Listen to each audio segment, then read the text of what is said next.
Olá a todos e todas, estamos abrindo aqui um podcast para falar uma conversa sobre ESG. Eu tenho o imenso prazer de estar com três grandes executivas aqui, lideranças inspiradoras. Tânia Cosentino, nossa convidada especial.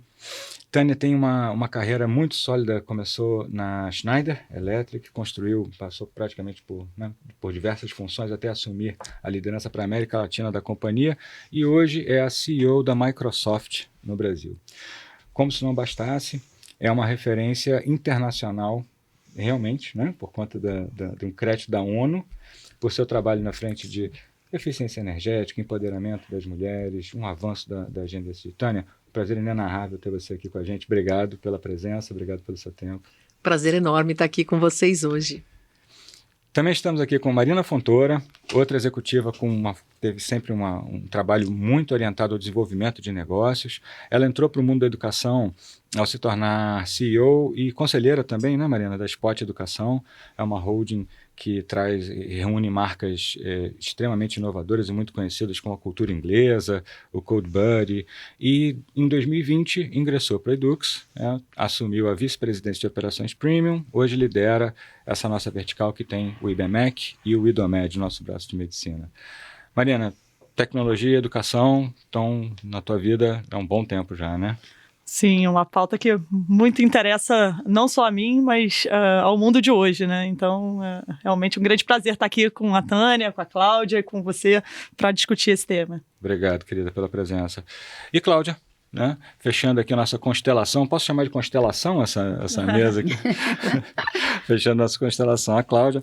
Cláudia tem quase 20 anos de atuação com ESG em educação, né, Cláudia? Começou com a Estácio, desenvolveu o portfólio de projetos. Esse portfólio de projetos se transformou num programa estruturado de responsabilidade social, que por sua vez foi a semente para o Instituto Edux, fundado no ano passado, do qual Cláudia é presidente também, né? Bem-vinda, querida. Obrigado pela presença. Muito obrigada, Marcelo. Um prazer para mim. E, gente, só para tornar a comunicação um pouco mais acessível para aqueles que não podem nos ver, eu sou um homem branco, estou com 46 anos, nossas convidadas são todas mulheres brancas, a gente está num estúdio, um estúdio de podcast profissional, ao redor de uma mesa, com 4 microfones e um notebook. Bem singelo aqui o nosso cenário. Vamos lá, tecnologia, transformação digital e educação. São 3 coisas que vêm diretamente à mente quando a gente pensa na Microsoft hoje, né? E, Tânia, parece que existe esse grande desafio, esse imenso desafio da gente ampliar acesso à educação e aumentar a qualidade usando a tecnologia, né? Como é que você está vendo essa agenda? Qual é o papel da tecnologia hoje para a gente conseguir educar nosso país? A tecnologia hoje, ela vem endereçando uma série de desafios da nossa sociedade moderna. E a transformação digital, que ela estava muito na pauta dos grandes executivos, das grandes empresas antes da pandemia, ela virou uma necessidade durante o início da Covid, durante aquela fase de lockdown. Então, foi uma necessidade para a gente garantir continuidade dos negócios, foi uma necessidade na área médica, quando se regulou a telemedicina ou liberou a telemedicina para a gente poder ter acesso à saúde num período que a gente ia ficar em casa, e foi também super importante para a continuidade dos estudos. Então, do ponto de vista de plataforma e tecnologia, a gente tem algo bastante inovador e bastante acessível, que tem tudo a ver com a missão aqui da Edux, da Estácio, de estar presente nos lugares mais remotos, para o maior número de pessoas, e é assim também que a Microsoft vê a sua plataforma e a sua missão. A gente tem como missão de empoderar cada pessoa e cada organização do planeta a conquistar mais, através da tecnologia, do acesso à tecnologia. O que a gente percebeu, então, do ponto de vista de plataforma, a plataforma estava lá disponível. O que a gente percebeu, principalmente na área de educação, ao longo desses 2 anos, é a desigualdade digital. E a desigualdade digital ela foi até apontada pelo Fórum Econômico Mundial como um dos principais desafios do mundo do negócio, ou um dos principais riscos do mundo de negócios. E a gente viu aí pelas nossas crianças, principalmente, pela falta de conectividade, ou a falta de um smartphone para a família, como a gente atrasou essas crianças em alguns anos na educação, algo que já é de qualidade ruim e agora a gente tem que recuperar. O que me deixa otimista é que a tecnologia pode ajudar a recuperar, ela pode chegar nessas crianças e ela pode ajudar nessa aceleração da educação, na aceleração da qualificação profissional dos profissionais que estão no mercado ou até da requalificação profissional de quem já está no mercado há muito tempo e pode ter sua função aí destruída pelo robô ou substituída pelo robô. Então, eu vejo com otimismo, mas a gente tem que fazer algumas lições de casa para garantir que qualquer pessoa de qualquer lugar do nosso país tenha o acesso à conectividade, tenha acesso a uma plataforma que seja um smartphone. Vocês têm muitos do conteúdo de vocês estão disponíveis em smartphone, mas a gente precisa que as famílias tenham smartphones com conectividade para que a gente possa acessar educação de qualidade. E como a gente também vê uma super velocidade no mundo moderno e educação também tem essa necessidade de velocidade, essas plataformas de ensino à distância, elas trazem respostas também para essa nova necessidade. Então eu vejo com otimismo, mas a gente precisa de intencionalidade, mas não gosto de falar muito de intencionalidade, né? A gente precisa ser intencional na forma como a gente desenha o projeto de acesso à tecnologia, na forma como a gente gera conteúdo e na forma como a gente leva isso para os alunos. Perfeito. Quer comentar, Camila? Não, é isso aí. A Microsoft é uma parceira muito importante, né? Inclusive na época da pandemia, foi uma parceria que acho que se transformou em benchmark, né? Se a Tânia quiser Viramos comentar... noites juntos, porque não, foi uma coisa assustadora no início, né? Quando eu falo, não, lockdown decretado, a gente achou que era uma coisa de alguns dias. E aí a gente vou ter que ficar 2 semanas em casa. 2 semanas. E eu falei isso para minha equipe. Nós da Microsoft, que vivemos com tecnologia, nós estamos acostumados a trabalhar de forma remota. Mas todo mundo, e sem poder ir para o escritório, sem poder sair de casa, eu falei, pessoal, 2 semanas a um mês a gente está de volta. E aí a gente percebeu as empresas parando, porque como que você tem continuidade nos negócios, as escolas, instituições do governo.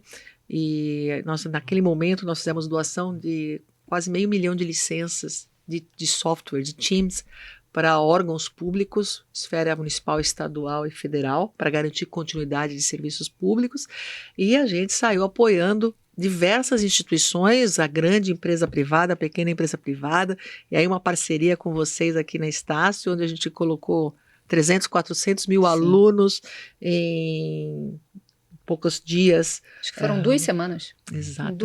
Em 2 semanas a gente colocou esses alunos no ar. E isso é bastante desafiador, porque não é simplesmente conectar alguém, é uma plataforma. Também vocês tinham que ter conteúdo, porque o conteúdo que se dá de forma presencial não é o mesmo conteúdo utilizado. Sim, professores capacitados, né, de fato disruptivo aqui. Foi bastante. Então foi um trabalho de parceria mesmo, a 4 mãos, sensacional, que a Microsoft usa como referência internacional. Levamos o caso de vocês como referência para outros países onde a gente opera. Muito legal. Ainda nessa esfera, nessa área, né, da educação com a tecnologia, hoje nós temos uma demanda incrível por profissionais de tecnologia, né? Essa formação própria, vi estudos aí, uma demanda de 300 mil, 350 mil profissionais para os próximos 2, 3 anos. E tem um segundo movimento, Tânia, que é o letramento digital de qualquer profissional do futuro, né? Então é um advogado, um médico, um designer que precisa ter conhecimentos mínimos de ciência de dados ou até mesmo programar, né, de programação.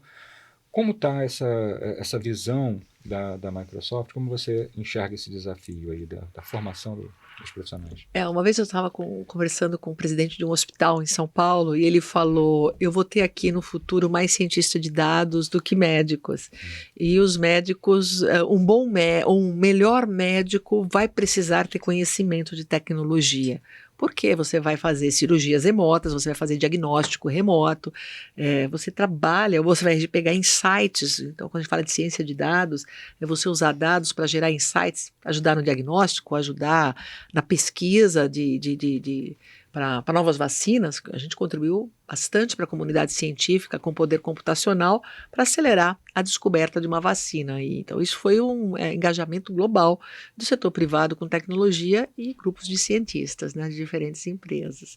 Então, é importantíssimo que diferentes profissões, não adianta falar, não sou um profissional de exatas, não me interessa a tecnologia. Não dá mais para a gente falar isso. Não. E a gente percebe isso no nosso dia a dia. A gente está conectado com o e-commerce, a gente navega em diferentes canais e experiências, né? E a gente quer cada vez mais experiências imersivas. Então a gente está a gente está trabalhando e incluindo a tecnologia na nossa vida, não tem como tirá-la. As crianças com joguinhos, e o joguinho fez um papel fundamental para a paz de espírito das famílias durante a pandemia, também super importante. O que a gente viu, e aí tem um mundo antes e depois da pandemia. Antes da pandemia já tinha uma demanda super aquecida por profissionais de TI. Na época, a gente dizia que tinha um gap gerado por ano de falta de mão de obra, então é um gap mesmo. Eu formava 50 mil pessoas a menos do que o mercado demandava. Isso em 2019. Isso são dados da Brascom.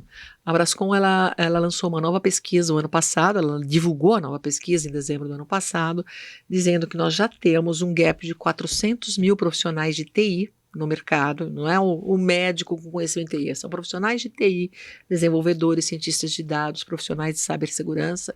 Então temos um gap acumulado de 400 mil profissionais e formamos por ano ao redor de 55 mil profissionais na área de tecnologia, e o mercado precisa de 160 mil profissionais.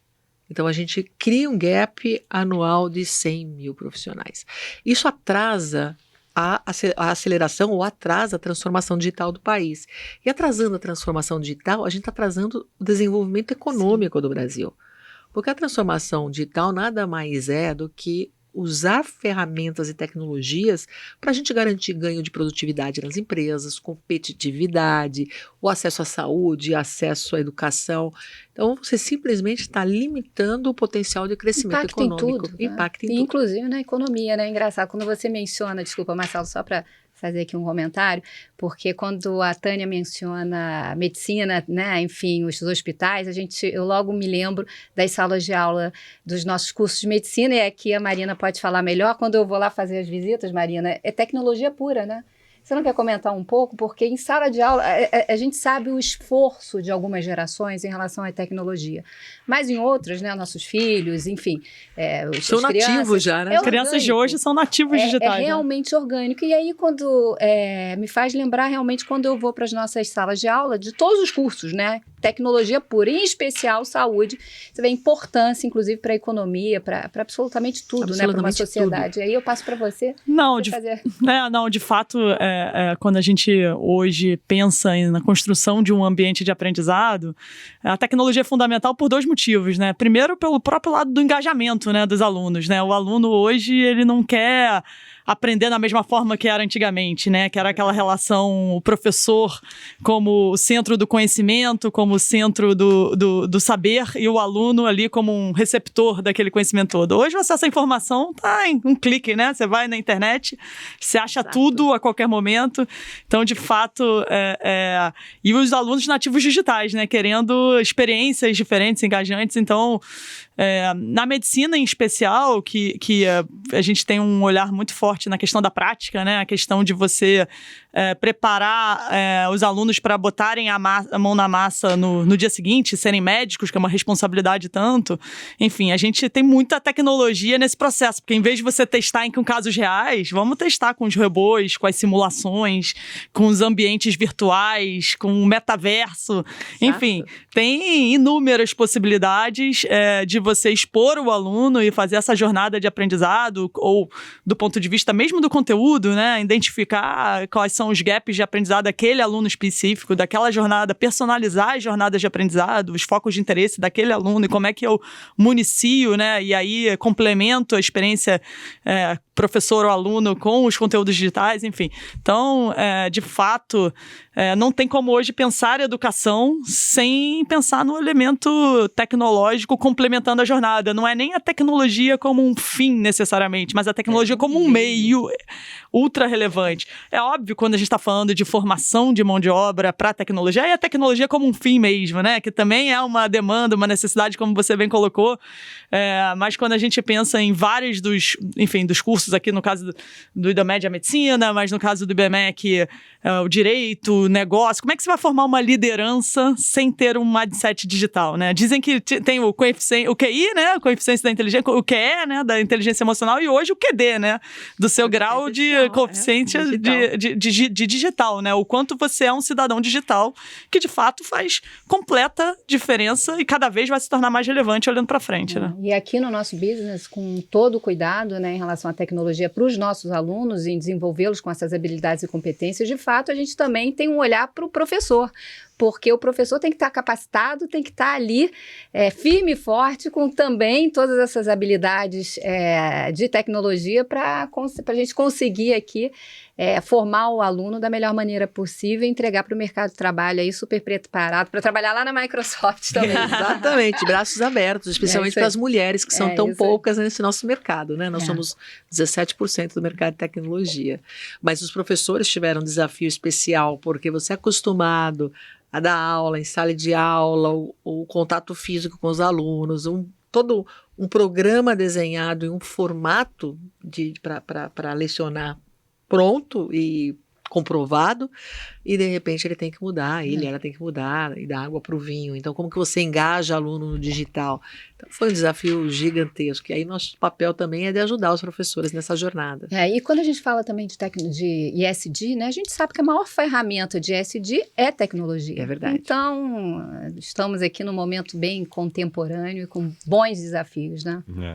Não, e a conversa está cheia de ganchos, eu estou com 4 pautas aqui para levantar. Elas estão se multiplicando de forma exponencial. Você falou da participação das mulheres, né, no mercado de trabalho. Vocês, como executivas, certamente venceram algumas barreiras que talvez para os homens, né, sejam mais baixas ou até não existam.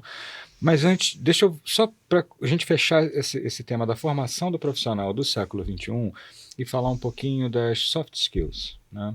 A gente falou bastante aí dessa visão digital, mas você tem a resiliência, a empatia, a capacidade de comunicação, de relacionamento. Na experiência de vocês como executivas, até que ponto isso realmente é uma demanda dos novos tempos? E até que ponto isso é moda? Assim? É realmente importante? Como é que vocês estão vendo isso? Como é na Microsoft, Dana? Soft skills, para mim, já é uma demanda há muito tempo, não é uma demanda dos novos tempos, não é moda. Nós costumamos dizer no mundo corporativo que nós contratamos por competências técnicas e demitimos por comportamento. A competência técnica você aprende. O comportamento, soft skills, você não aprende. Você desenvolve ao longo de uma jornada mais longa. Então, trabalhar esses aspectos, eles são fundamentais e é o que diferencia um profissional de sucesso. Então, a gente fala em resiliência, e no caso de nós, mulheres executivas, nós sabemos muito bem o que é isso. Sim. Então, ser resiliente, ter capacidade de adaptação, porque o mundo hoje, ele está em constante transformação. Eu comecei minha carreira aos 16 anos de idade, como estagiária do curso técnico. Eu fiz colégio técnico no 2º grau, faz exatamente 40 anos que eu entrei no mercado de trabalho. E aí, naquele momento, a informação ela vinha de uma única direção, era de cima para baixo. O plano de carreira quem desenvolvia era a empresa, os funcionários eram super formatados, então era uma coisa menos orgânica. O mundo ele foi mudando, a transformação ela chega em tempo real de diferentes fontes, a necessidade de colaboração ela é imprescindível. O mundo que é VUCA ou é bunny, não importa como a gente chama o VUCA, que é o volátil, ele é o incerto, ele é o complexo e ambíguo. Essa é a realidade que nós, executivos e estudantes, a sociedade tem que lidar. Então, como que eu vou... Quem gosta de ambiguidade? Ninguém.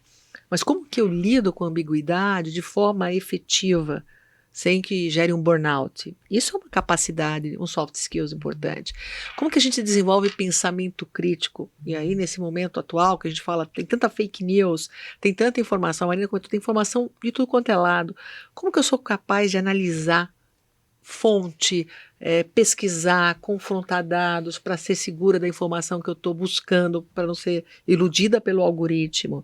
Eu preciso ter pensamento crítico, visão sistêmica. A gente é formatado por silos e dentro do mundo executivo, corporativo, eu preciso da visão sistêmica, colaboração, cooperação, criatividade, a capacidade criativa colocada em prova todos os dias, comunicação também muito importante. Então, esses são os soft skills que a gente busca no profissional de hoje, mas eu também busco no profissional de ontem, e buscaram em mim quando me chamaram para trabalhar na Microsoft, e é fundamental. Eu, por exemplo, eu sou uma engenheira, eu sou técnica eletrotécnica, sou uma engenheira elétrica, com 35 anos, eu tinha 35 anos de carreira quando a Microsoft me aborda, me traz para o mundo de tecnologia.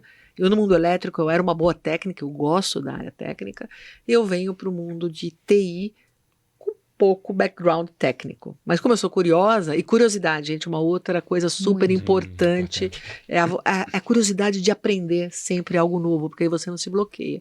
E eu cheguei com toda essa curiosidade na Microsoft e venho aprendendo coisas novas todos os dias. Então, o que é técnico você aprende na área médica, na área legal, no jurídico, e qualquer profissional na área de engenharia.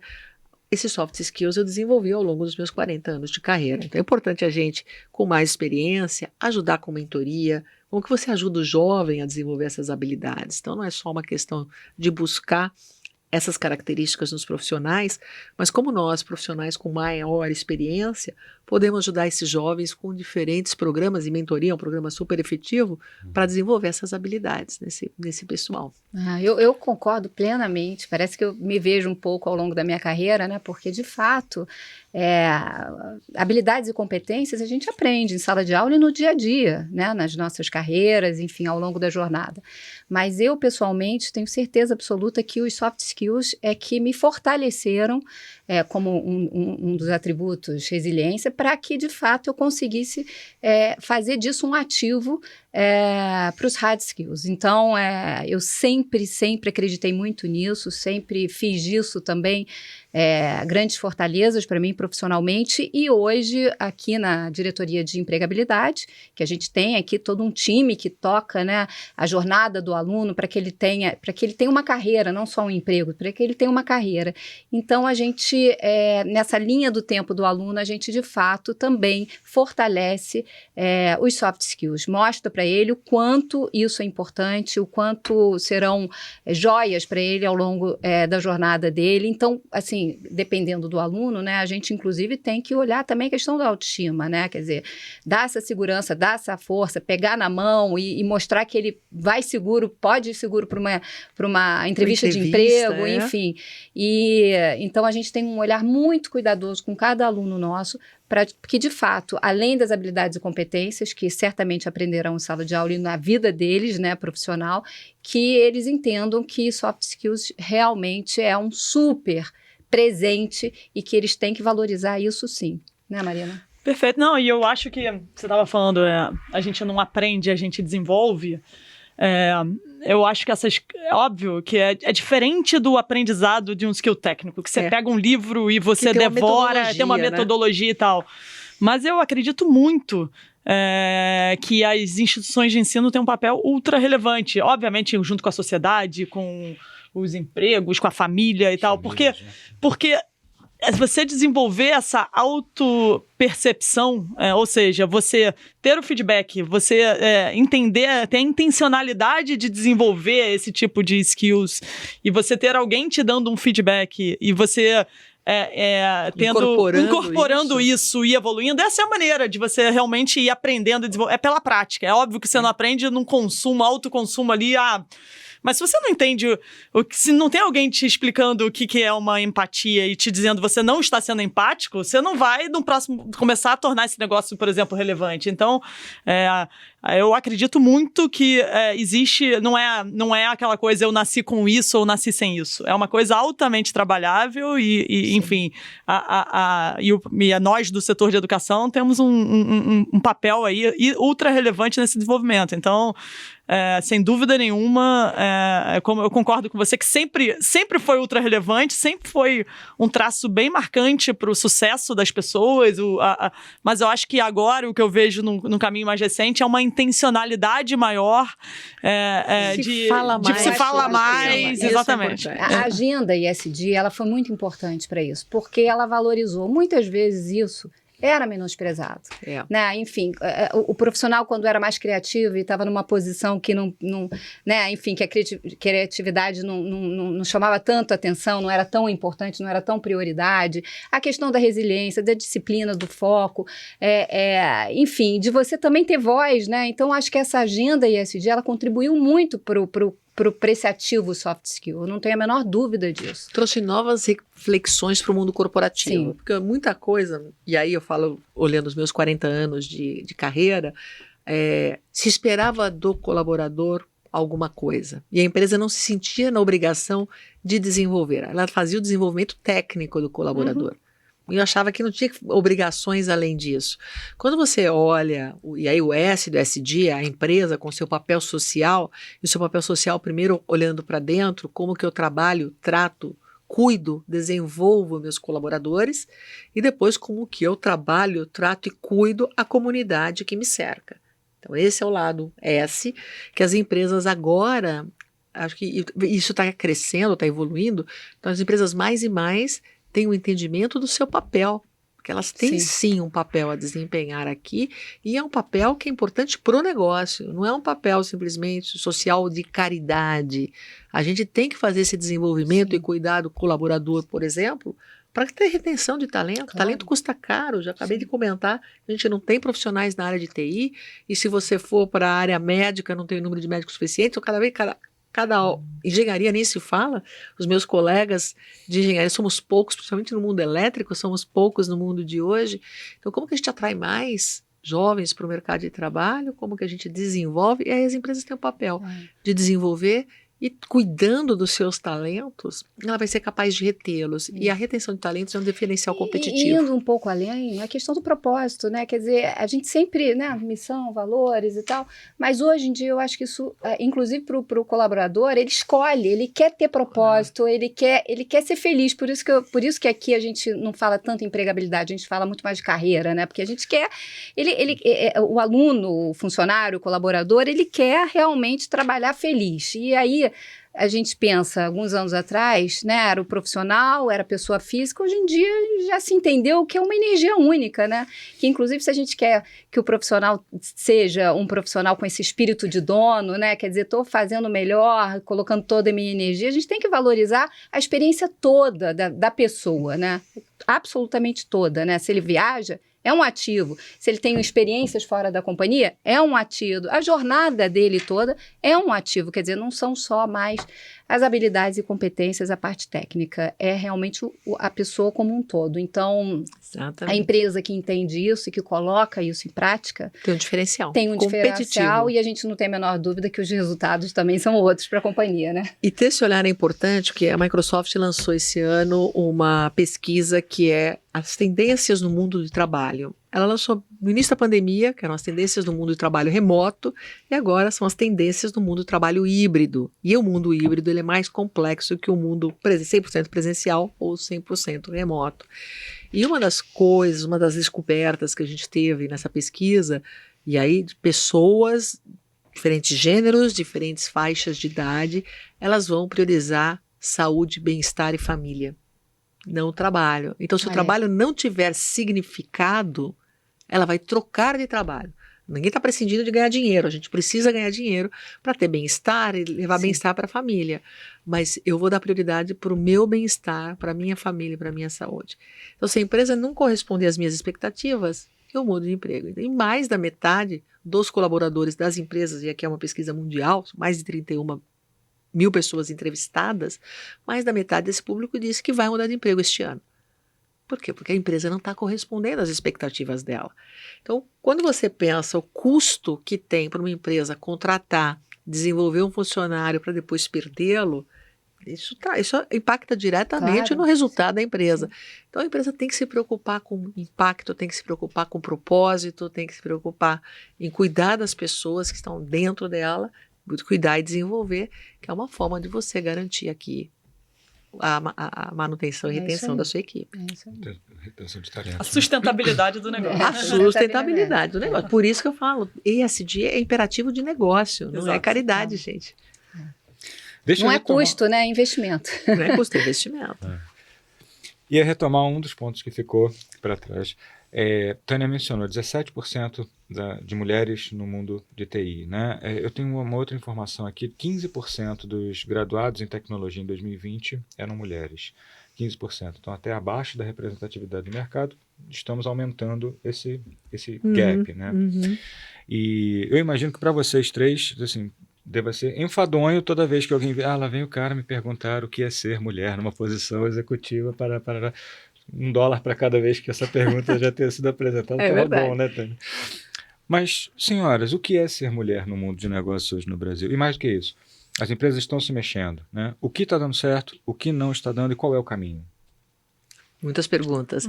Mas o que é ser mulher? Eu acho que eu tenho a minha carreira, então, desde os 16 anos em curso técnico, ela sempre foi no mundo muito masculino. E eu me acostumei a esse mundo e encontrei meu espaço nesse mundo. É verdade que eu tive que me provar tecnicamente mais que os meus colegas homens em diferentes ocasiões. Então, se eu ia num evento, numa feira, eu era considerada a recepcionista do evento. Nada contra as recepcionistas do evento, mas nunca achavam que eu era engenheira responsável por um produto. Se eu ia numa área de engenharia discutir um projeto, eu era tida como uma pessoa que ia tomar nota da reunião e não como uma pessoa que ia discutir e apresentar o projeto. E são os estereótipos que a gente tem no mercado, que a gente tem que lutar todos os dias para se impor. Nós somos, como mulheres, somos mais interrompidas numa reunião do que os homens. É frequente ouvir, a gente expressa uma opinião, apresenta uma ideia sobre um projeto, alguma coisa, e vem um colega e fala, não, a Tânia quis dizer, não preciso que alguém traduza, eu estou falando português, para uma audiência em português, acho que eu não preciso de tradução. Então, isso ainda existe. O que eu percebo que mudou? O tema está na mesa do negócio e não na mesa do grupo Diversidade e Inclusão, porque o tema Diversidade e Inclusão já tem um pouco mais de 10 anos. As grandes empresas no Brasil, 10, 15 anos, já discutem isso. A Schneider, que eu trabalho, que eu entrei em 2000, já falava disso no ano 2000. Só que a gente vê mais e mais empresas entendendo a importância do business case da diversidade. Então, existe aqui um resultado de negócio, porque as empresas diversas e inclusivas, não é só colocar mais mulheres ou mais pessoas diferentes de grupos subrepresentados ou de minorias, mas é ser legitimamente inclusiva. Então, essas empresas, elas são mais criativas. Se você é mais criativo, você se conecta melhor também com o seu cliente. Ela cria um ambiente, uma segurança psicológica para os funcionários, para os colaboradores. Isso aumenta a retenção. Um funcionário feliz trata melhor o cliente. O cliente feliz compra mais e paga mais, então você tem o resultado econômico de uma empresa diversa é melhor, a satisfação do cliente é maior, a capacidade de reter funcionários é maior, a capacidade criativa da empresa é maior. E hoje, eu falo, mesmo sendo a Microsoft, ser o que somos hoje, isso não significa que daqui a 50 anos nós vamos existir. Então, nós todo dia temos que nos levantar de manhã entendendo que nós temos que continuar relevantes para existirmos por mais um período. Antigamente as empresas não achavam isso, e a gente vem percebendo como as empresas estão desaparecendo, empresas relevantes desapareceram nos últimos 10 anos. Então a gente tem essa consciência que a gente tem que se tornar relevante todos os dias, e para isso eu preciso ser diversa e inclusiva. Então isso foi uma das coisas que mudou. O tema D&I, ou diversidade e inclusão, está na pauta da maioria das empresas. Muitas coisas não funcionam, porque a gente vê muitas coisas não saem das palavras, às vezes até da intenção, mas a intenção sem ação não funciona. Então, levar a ideia para a prática é importantíssimo. Entender também que diversidade e inclusão é uma jornada. Você não declara por PowerPoint, você não declara que a partir do dia da data de hoje nós somos uma empresa inclusiva, mas você vai criando rituais, você vai criando processos, você vai criando mecanismos que vão educando, e tem muita educação nesse processo, educar primeiro da importância da diversidade e inclusão, mostrar para os homens brancos que nós não estamos aqui para tirar os empregos deles, mas nós queremos aumentar o bolo, aumentar a economia para que todos possam comer uma fatia desse bolo maior. Então você tem esse lado da educação. Aí depois da educação e do entendimento da importância para o negócio da diversidade e inclusão, você tem que mostrar o papel de cada um que não tem lugar de fala. Então, como que eu, mulher branca, apoio a inclusão da mulher preta ou parda? Como que eu, uma mulher branca sem deficiência, apoio a inclusão da pessoa com deficiência, ou do homem preto? Então a gente tem que, também exige educação para a gente entender o lugar do outro, e a gente o brasileiro não se considera racista, vamos falar de raça, nós achamos que nós somos o povo mais bacana, aberto do mundo, e nós somos racistas. E se você não vai ser antirracista se você não se identificar, não entender que você é racista, não entender que pequenas coisas estão lá e a gente acha que é assim porque sempre foi? Não, é o racismo estrutural. Então o que eu faço para entender isso? E eu só vou derrubar esses fundamentos do racismo estrutural a hora que eu entender que ele existe. Então eu preciso me educar no tema e preciso me educar como aliada. E é isso que tem funcionado, por exemplo, na Microsoft. A educação contínua, não só da liderança, mas de todos os colaboradores, primeiro na importância do tema, depois no nosso papel, o papel de cada um, não importa o nível, como que eu me coloco no lugar do outro, e a gente tem trabalhado muito o papel do aliado, porque é como aquela pessoa que tem aquele grupo que tem uma maior representatividade, como que esse grupo deve trabalhar para inserir o outro. E isso está fazendo a diferença. E você precisa ter por trás vários processos, o processo que ajude a mulher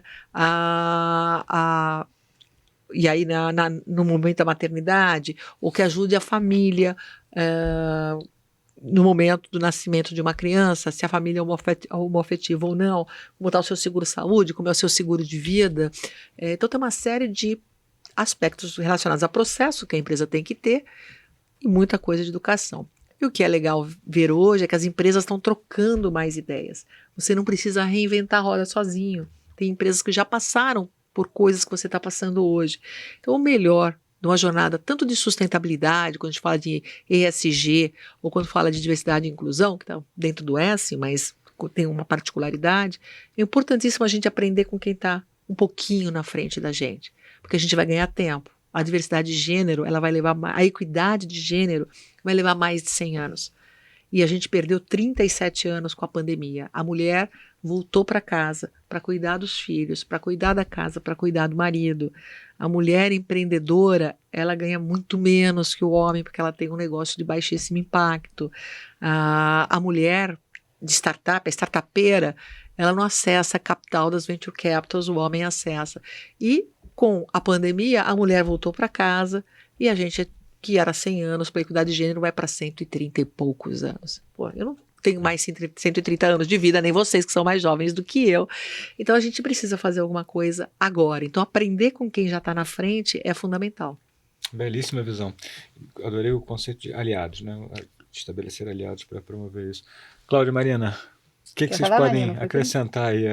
Pô, ela deu uma aula, né? Até difícil de acrescentar alguma coisa aqui na aula.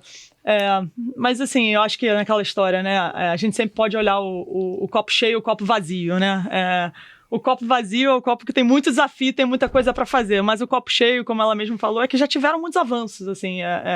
Eu claramente, quando vejo as experiências que eu vivi no ambiente do trabalho há 20 anos atrás e as que eu vivo hoje, são muito diferentes, né? Eu sinto, de fato, essa pauta se tornando uma pauta prioritária, né? Acho que essa visão de que não é porque não é só pelo bem, porque existe também benefícios muito claros em todas as dimensões, até do próprio negócio. Eu acho que isso entrou de uma forma, e eu acho que toda própria pressão que o próprio mercado financeiro, a sociedade, enfim, todo mundo está fazendo, eu acho que isso tem mobilizado e isso tem, de fato, acelerado muito a jornada.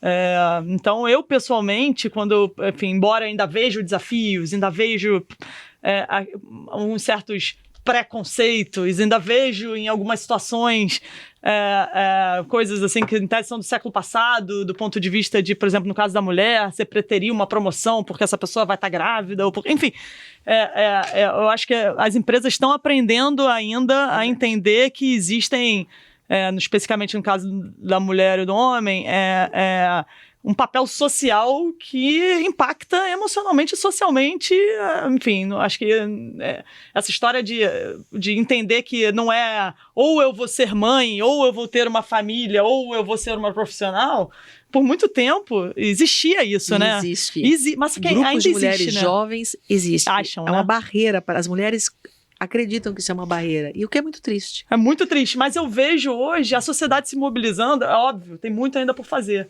Mas antes essa era quase que um palavrão na pauta. Hoje eu não vejo isso como sendo. É óbvio que tem empresas avançadas, empresas atrasadas. Mas, enfim, querendo olhar o copo cheio, eu acho que a gente tem que continuar botando água nesse copo para ele. Mas já tem uma metade do copo cheio e eu vejo isso como um tema ultra atual e, pessoalmente, na minha jornada, eu sinto que, de fato, tem tido uma mobilização muito bacana e que a gente não pode perder essa velocidade, esse dinamismo, muito pelo contrário, continuar acelerando ainda mais e trazer outros grupos, né? Acho que até, sinceramente, eu acho até que a discussão das mulheres está à frente nessa pauta de diversidade e inclusão do que outros grupos. Eu acho que, tanto do ponto de vista dos negros, das pessoas com deficiência, a comunidade LGBTQIA+, são todos grupos que, a meu ver, estão alguns passos atrás do que o da própria mulher. Então, eu acho que a gente, como mulher, não só lutar pela gente, mas contribuir para puxar... É o papel do aliado. O papel do aliado. Contribuir para puxar essa régua e trazer a mesma empatia que a gente quer que tenham com a gente puxar para se colocar no lugar dos outros e acelerar esse processo de uma forma mais ampla e inclusiva para todos. Bom, em relação... Uma vez, eu só comentando aqui do grupo LGBTIA+, uma vez eu estava discutindo com um grupo de diversidade e inclusão e os grupos que têm maior preconceito contra uma mulher trans são as mulheres, não são os homens.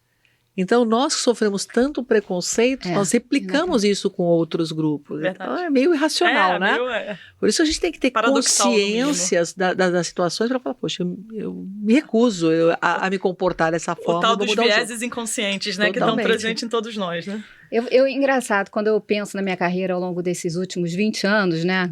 Tenho mais tempo de carreira, mas nesses últimos 20 anos, eu olho para trás e penso, nossa, eu passei por desafios muito absurdos, eu nem imaginava que eram tão absurdos. Hoje eu tenho total noção. E acho que muitas mulheres como eu, por isso que eu acho que é importante falar. Mas eu sempre tive um perfil, assim, uma essência em mim da curiosidade, de querer fazer, de querer realizar. Então eu olhava para frente, não dava muita confiança para os lados, muito menos para trás, seguia em frente, deixava para lá. Também trabalhei muito tempo em um universo muito masculino, até pouco tempo atrás. Marina chegou quanto tempo? 2 anos. 2 anos da companhia, era só eu aqui de mulher na alta liderança, né? E Marina chegou aí com uma super voz. Mas, assim, também teve um outro lado muito bacana, porque eu aprendi muito com os meus colegas homens, tive parceiros incríveis, tenho inclusive ainda parceiros incríveis de trabalho. Então, assim, como a Tânia falou no início, né? A gente não quer substituir os homens, é que a gente quer trabalhar junto, porque a gente entende que juntos, com meritocracia, né? Puxa vida, né? É uma realização profissional para cada um e também uma entrega maior em termos de resultados para a companhia. Mas acho que vale mencionar, saindo um pouco de mim, falando um pouco da companhia, aqui na Edux a gente sempre foi muito diverso nas salas de aula. Você entra nas salas de aula da gente, assim, a maioria das pessoas são mulheres, são negros, né, pretos e pardos, enfim, a gente vê muita diversidade, mas a gente, mesmo assim, a gente se preocupou em trazer uma consultoria para fazer um diagnóstico, para a gente entender de fato os nossos números, resultados e colocar indicadores, enfim. E a gente entendeu que a gente era muito diverso, mas tinha um desafio enorme aí em termos de pertencimento, de inclusão, que é uma outra agenda, está num outro patamar. Então, a gente está fazendo um trabalho junto com a Empodera, que é uma consultoria que está com a gente, você conhece o Laser, toda a turma. Ontem eu estava num evento com o Laser. Com o Laser? Pois é. Então, eles estão aqui, todo o time, falando com a autoliderança, nos ajudando, apoiando, capacitando. É uma agenda horizontal, todo mundo tem uma preocupação enorme com isso. O comitê de ESG roda semanalmente e esse assunto é um assunto que, obviamente, é prioridade para a gente. Então, a gente sabe das nossas fragilidades e é uma jornada em evolução. Então, tenho certeza absoluta que daqui a um ano a gente vai estar conversando, a gente vai estar muito mais maduro e com essa agenda de pertencimento muito maior para que, de fato, essas minorias não tenham tantos desafios, digamos assim, como a Tânia, a Marina e eu tivemos. E eu não tenho dúvida que ainda temos, né? Às vezes a gente acho que agora a gente já tem uma consciência maior, quem tem mais tempo de carreira, né? 20 anos de carreira, a gente pode falar, lá atrás a gente não percebia, assim, os absurdos, né? Quantas vezes eu estava em sala de reunião com um problema resolvido, levando a solução, mas aí eu não era ouvido, e o colega do lado repetindo o que eu estava falando e ouvido, um negócio assim inacreditável. Então, quando eu me lembro disso, eu procuro deixar para lá, olhar para frente e falar, vamos em frente, porque quem está aqui nessa cadeira sou eu e eu tenho todas as condições de realmente ajudar e apoiar para que, de fato, a gente consiga fazer dessa sociedade uma sociedade muito melhor. E eu não tenho a menor dúvida que a maior ferramenta de transformação é a educação e para escalar tecnologia. Então, eu acho que a gente tem aqui 2 business que são, de fato, disruptivos para um mundo melhor. Concordo plenamente. Agora, uma coisa que a gente precisa refletir, que o que não nos parou, porque eu converso muito com muitas mulheres, a gente sofreu uma série de coisas que a gente nem encarava isso como preconceito, e no meu tempo eu ia falar que era mimimi, vai chorar no banheiro e volta a trabalhar, ok, né? Exatamente. Mas isso não nos barrou. Mas barra muitas mulheres ainda hoje. É verdade. Então a gente precisa falar sobre isso e dar força para essas mulheres. Falar, gente, se vocês não estão sendo ouvidas numa reunião, e aí entra o papel do aliado, porque às vezes a mulher não consegue ser ouvida, e o aliado fala, Cláudia, excelente ideia, você podia repetir? Vamos prestar atenção no que ela está falando, que foi muito legal? Então esse é o papel do aliado, de forma sutil, amplificar as vozes daquele grupo que às vezes não é minoria. Mulheres e pretos e pardos nesse país não são minorias. Não são minorias. E a gente é subrepresentada, diferente. Então como que a gente vai fazer esses grupos serem ouvidos? E aí o aliado entra com uma grande missão. Mais empatia, né? Porque se você não se conecta com o outro, você não vai nem perceber. Sim. E eu acho que também é muito importante, nós como mulheres, que a gente não assuma personalidades masculinas, mais do que nunca, porque assim, quantas colegas minhas ao longo da minha carreira eram completamente masculinas, única e exclusivamente por proteção, nem queriam ser, mas por serem aceitas. Então, não é justo isso, a gente não pode perder personalidade. Então, realmente, todas as vezes que eu tenho uma mentorada mulher, enfim, até homem também, eu acho que eu sempre menciono isso, que a gente não pode deixar de perder a nossa essência, a nossa personalidade, porque essa é a diferença. Esse vai ser o nosso maior destaque, né? A gente ser o que a gente de fato é. Então, pode ser feminina sim, pode ter seu jeito sim, e entregar, porque com meritocracia a gente chega lá, né? É verdade. Então a gente vê que não tem receita de bolo, né? Mas existem caminhos. Existem avanços, temos que reconhecer. E eu acho que vale também mencionar, porque a Marina está 2 anos aqui na alta liderança, minha para aqui, com muito orgulho, admiro que ela levanta a régua, né? E é muito bacana, porque a chegada da Marina, eu que trabalho há muitos anos no universo masculino, eu acho que é bacana também dar esse exemplo de aliado, de empatia. Quantas vezes em reuniões que a gente tem praticamente diárias, a gente, enfim, né, o business está aí complexo, a gente tem que estar juntas sempre, ela faz um comentário na reunião e eu observo, olha, esse aqui eu não me toquei, mas reflito, chego em casa, reflito, quer dizer, com 20 anos de carreira, eu sei que ainda tem muitos desafios e cada vez mais um exercício de consciência para a gente colocar em prática mesmo. Então, é uma jornada em evolução e é muito bacana também quando a gente tem mais mulheres perto da gente para ter essa força, esse apoio, essa ajuda, né, Marina? Com certeza, Marina maravilhoso. A Cláudia também aqui parceiraça. Um bastidorzinho, a Cláudia puxa a agenda, né? É a head e tal, mas a Marina, eu acho que a integrante da diretoria executiva mais engajada realmente, que bota mais energia nos fóruns todos, no processo de mentoria. A Marina tá... Mexe comigo, mexe com o coração, aí não tem como. Não tem como. Eu acho que tem um cara aqui na companhia, né? Vários, mas tem um aqui que a gente pode mencionar, né, Marina? Muito especial com o Eduardo, que eu te apresentei agora. Também mexe com o coração dele. O Eduardo, presidente. O Eduardo, ele tem uma preocupação enorme de fazer o que é certo. Então, ele quer, com senso de urgência, trazer para a consciência, para colocar em prática. E isso é muito especial para a gente, porque, de fato, a gente entende que o líder tem que puxar mesmo, né? Às vezes, por mais que seja uma agenda horizontal, tem certas situações que isso tem que ser top-down mesmo. Então, eu acho que ele é um cara que realmente quer se disciplinar, mas ele tem sempre uma preocupação de primeiro vir do coração, sentir, para depois fazer acontecer. Com senso de urgência, porque aqui todo mundo é bem ansioso para fazer acontecer. Então, eu acho que a gente está numa jornada linda pela frente. Eu não tenho a menor dúvida que muitos frutos virão e a gente vai ter muita história para contar aí. É bom ter o Eduardo liderando a agenda, porque qualquer agenda de transformação, ela tem que começar na agenda do CEO. Sim. Não é que seja top-down, fazendo a equipe a aceitar, mas assim não está na prioridade da alta liderança, ela não Sim. tem como permear a organização. E isso está escrito nos princípios de empoderamento das mulheres da ONU Mulheres, que é o WEP, Women Empowerment Principles. O princípio número 1 é o tema diversidade e inclusão na agenda do CEO. E ó, vou dar um spoiler aqui, nem sei, vai brigar comigo, porque a gente vai fazer a divulgação das nossas metas de ESG amanhã, Às 10 da às manhã. 10 horas da manhã. Mas vou dar um spoiler aqui. Eu, como vice-presidente da companhia, tenho meta de ESG e alguns diretores também têm meta de Ótimo. ESG. E em 2023, a meta é para que seja, de fato, horizontal. Todas as pessoas que trabalham aqui, meus queridos colegas nossos, né, Marina? Então, tenham meta de ESG. Então, 100% da alta liderança com meta. Isso é fantástico. E é como tem que ser. É como tem que ser. Por economia de tempo, deixa eu puxar um último assunto, eu acho que não podemos deixar a pauta. Falamos muito sobre impacto social, sobre pessoas.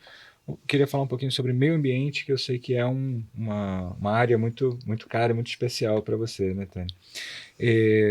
Eficiência energética é seu trabalho, liderando... No meio ambiente, ele é mais que isso. Na Schneider, a gente trabalhava...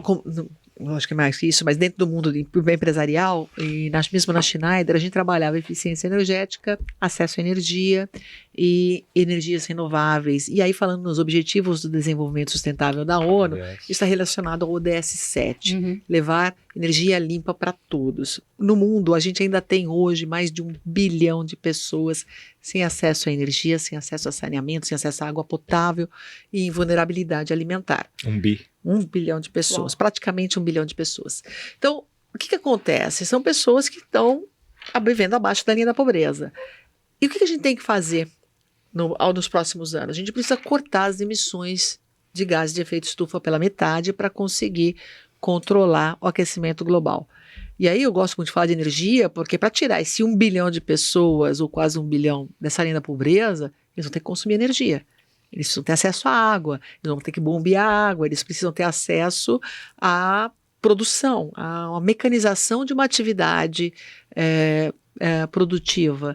E aí você vai acabar emitindo gases de efeito estufa. Então a gente tem uma equação importantíssima para resolver, que é inserir essas pessoas dentro de um mundo econômico, fazer com que as pessoas evoluam da pirâmide social, né, que as classes sociais evoluem. Na medida que você evolui, você vai consumir mais, e eu tenho que reduzir por 2 as emissões. Então aí a energia, ela entra como um grande ator, uma grande atora dentro das mudanças climáticas, e a gente tem visto nas últimas COP, eu participei de algumas, o tema energético muito importante. Mas você também tem, e aí uma outra coisa voltada ao mundo da energia, que é a tecnologia transformando esse segmento, transformando a energia em mais digital, permitindo que a gente produza a própria energia. E aí o Brasil, que é um país abençoado por Deus e bonito por natureza, né? Eu tenho o solar, eu tenho a eólica, aqui a gente também, os biocombustíveis, a gente tem várias. A gente tem uma usina própria. Sim. Então, Aqui no estado do Rio de Janeiro, espetacular. Inclusive, fomos pioneiros no setor da educação com essa usina. Bom, parabéns que vocês são pioneiros em um monte de coisa bacana, né? Mas aí a gente olha como que eu transformo o setor de energia para garantir sustentabilidade. E aí, quando eu vim para a Microsoft, eu vi que a gente poderia fazer ainda mais, porque eu posso, através da inteligência artificial, através de dados, gerar insights e transformar diferentes setores. Então, a gente está construindo uma série de aplicativos em parcerias com diferentes instituições para monitorar biomas, monitorar espécies. A Microsoft, ela criou o que a gente chama de computador planetário, e é poder computacional que a gente disponibiliza para a comunidade científica, sociedade civil, ONGs, academia, e a gente tem comprado bases de dados de biomas e de espécies de todo mundo. E disponibiliza isso para esse público, porque às vezes você tem lá uma capacidade de pesquisa, mas você não tem acesso aos dados e nem acesso a poder computacional de nuvem. Então a Microsoft está disponibilizando isso, disponibilizando algoritmos, e aí a gente pode rastrear espécies perceber comportamentos, a gente tem vários estudos lindos no mundo. No Brasil, a gente fez um projeto em parceria com a Vale, com o Fundo Vale e com o Amazon, onde a gente criou uma análise preditiva de desmatamento na floresta amazônica. Então, que sinais, ou o que está acontecendo, e você pode ver isso através de imagens de satélites, dados sociodemográficos, dados produtivos, econômicos, você cruza os dados e você vai ter insights. É lógico que o nível de acerto vai ser em função da sofisticação do algoritmo, né, da aprendizagem do algoritmo, mas você vai ter insights e falar, olha, tem alguns sinais que aquela área tem uma alta probabilidade de sofrer desmatamento. Isso permite que a gente trabalhe de forma preventiva. Sim. A gente está fazendo mais alguns projetos nesse sentido. Então, aí é a inteligência artificial aplicado, o algoritmo aplicado a soluções ambientais. A gente também, quando fala no papel das empresas, a gente vê as empresas entendendo o seu papel, tendo que rastrear e declarar, reportar suas emissões de carbono.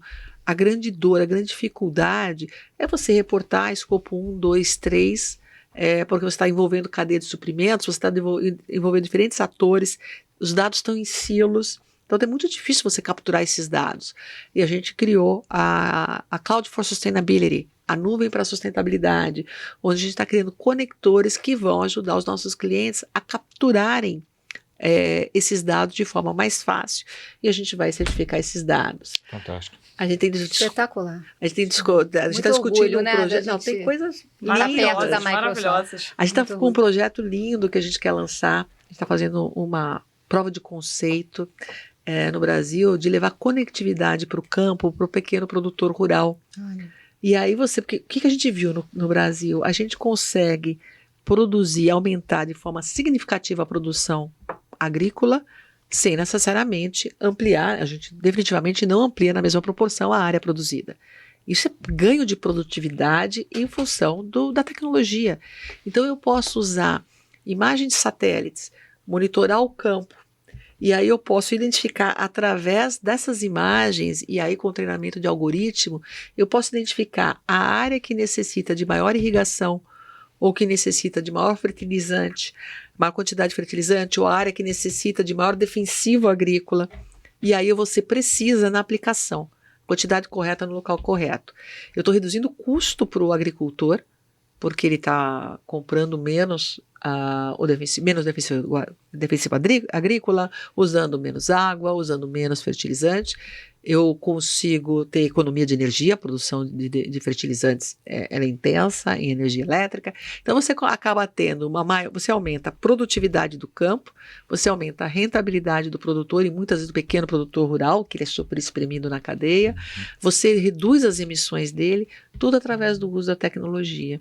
Então, o poder da inteligência artificial, o poder do algoritmo é uma coisa assim absurda. O céu é o limite do que a gente pode fazer.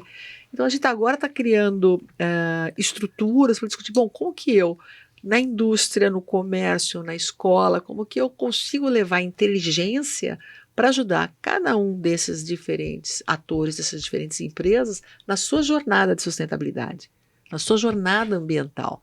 Então vai muito além da energia, mas é como eu torno a energia eficiente.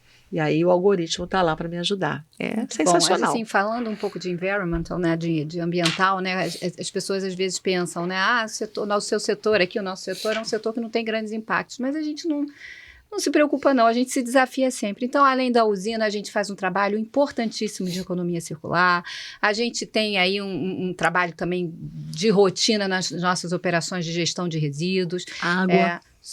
Mas, assim, muito, muito. E, assim, falando um pouco de educação, até então a gente tinha as matérias de ESG, né? Eram muito específicas de cada curso, né? Agora não, a gente tem uma meta aí também, já estou dando outro spoiler, vou parar por aqui. Outra meta que a gente também colocou aqui na companhia de que a gente vai ter agenda, né? Ter conteúdo de ESG em todos os nossos cursos. Então vai ser uma agenda super horizontal. O líder do futuro tem que se preocupar com isso. Ela tem que estar inserida né? Formar Capitalismo cultura. consciente, né? isso Não aí. existe mais o... É isso aí. É a sustentabilidade, né? Do mundo. do né? mundo. Aí, no caso, até uma causa maior, né? E é um valor compartilhado, porque a hora que a empresa entende que sustentabilidade tem que fazer parte do negócio, não é o puxadinho daquela área que vai ter menos recursos, porque essas áreas que, quando você cria um costuma ser. puxadinho dentro da empresa, no momento de crise, é a primeira área que vai perder o investimento. Então, quando você conecta a diversidade e inclusão, a sustentabilidade com o core do É isso negócio, aí. você transforma. E aí o líder que entra na empresa, ele precisa entender o papel dele, precisa entender a importância da sustentabilidade. E, de novo, é outro imperativo de negócio. Você pode produzir e preservar.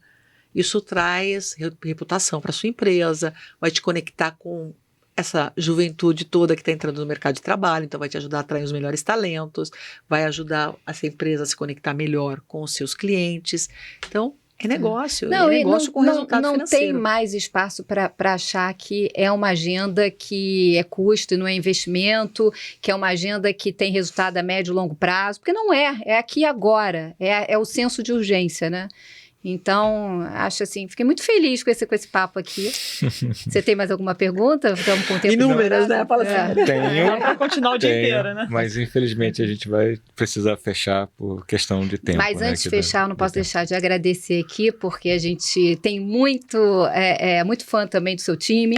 Então, eu quero agradecer o Fernando, que se organizou lá para conseguir trazer a Tânia aqui pra gente. Então, tivemos aqui uma horinha muito especial com ela, não posso deixar de agradecer. Uma aula, né? E aproveitar para agradecer também meu time, porque afinal de contas o Pilot, que é diretor de sustentabilidade, também se esforçou para você estar aqui. Então, muito obrigada, né, Mariana? A gente fica muito feliz. Né? Prazer imenso. Tivemos uma aula aqui hoje, né, Não, Cláudia? imagina, eu Aula magna. aprendi muito também, fico super orgulhosa da parceria que a gente tem, então vocês são incríveis, fico feliz do trabalho, a nossa equipe é super apaixonada por vocês, a Vera, a Fernando, a Alessandra, a turma toda, adora, a gente respeita demais esse trabalho, como eu já disse no início, vira uma referência internacional para a Microsoft, acho que o papel social que vocês estão desempenhando e de inclusão é muito importante para o desenvolvimento da sociedade brasileira. Então, orgulhosa de ser parceira de vocês e obrigada por me trazerem aqui para conversar com vocês hoje. Tá ótimo. Nós muito que agradecemos, Tânia. Muito Muitíssimo obrigada. obrigado. Muito obrigada.